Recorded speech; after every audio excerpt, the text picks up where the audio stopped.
നൊയമ്പുകാലം, വിഭൂതി കഴിഞ്ഞു വരുന്ന വ്യാഴം. തിരുവചനം: ആരെങ്കിലും എന്നെ അനുഗമിക്കുവാൻ ആഗ്രഹിക്കുന്നെങ്കിൽ അവൻ തന്നെ തന്നെ പരിത്യജിച്ച് അനുദിനം തൻ്റെ കുരിശുമെടുത്തുകൊണ്ട് എന്നെ അനുഗമിക്കട്ടെ.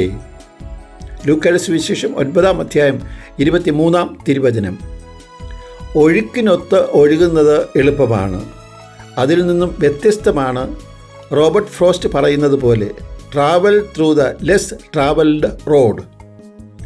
നാം നമ്മുടെ ജീവിതയാത്രയിൽ ചുരുക്കം ചിലർ മാത്രം എടുത്ത വഴി തിരഞ്ഞെടുക്കുക. യേശു തൻ്റെ ശിഷ്യത്തിലേക്ക് വിളിക്കുന്നവരെ ഇപ്രകാരം ഒരു വഴി തിരഞ്ഞെടുക്കുവാനാണ് ആവശ്യപ്പെടുന്നത്. നല്ല സമറിയക്കാരൻ ഒഴുക്കിനൊപ്പം ഒഴുകുവാൻ തയ്യാറല്ല. പുരോഹിതൻ്റെയും ലേവായൻ്റെയും വഴി സ്വീകരിക്കുന്നുമില്ല. അദ്ദേഹം തൻ്റെ യാത്ര മുടക്കി കവർച്ചക്കാരുടെ കയ്യിൽ അകപ്പെട്ടു പോയ മനുഷ്യനെ കഴുതപ്പുറത്ത് കയറ്റി ഒരു സത്രത്തിൽ കൊണ്ടാക്കി ഒരു പുതിയ വഴി തിരഞ്ഞെടുക്കുകയാണ്.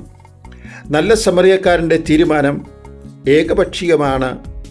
അദ്ദേഹം ഒറ്റയ്ക്കെടുത്ത തീരുമാനമാണ്. അത് ഒരു വെല്ലുവിളിയുമാണ്. യേശു ആഗ്രഹിക്കുന്നത് പോലെ എല്ലാവരും ഇഷ്ടപ്പെടുന്ന വിശാലമായ വഴി ഉപേക്ഷിച്ച് ഇടുങ്ങിയ വഴി ഞാൻ തിരഞ്ഞെടുക്കണമെങ്കിൽ, തന്നെ തന്നെ പരിത്യജിച്ച് അനുദിനം തൻ്റെ കുരിശുമെടുത്ത് യേശുവിനെ ഞാൻ പിൻചൊല്ലണമെങ്കിൽ ആഴത്തിലുള്ള വിശ്വാസം വേണം, ധൈര്യം വേണം, ദൈവ അനുഗ്രഹവും വേണം. ഈ കൃപയ്ക്ക് വേണ്ടി നമുക്ക് പ്രാർത്ഥിക്കാം.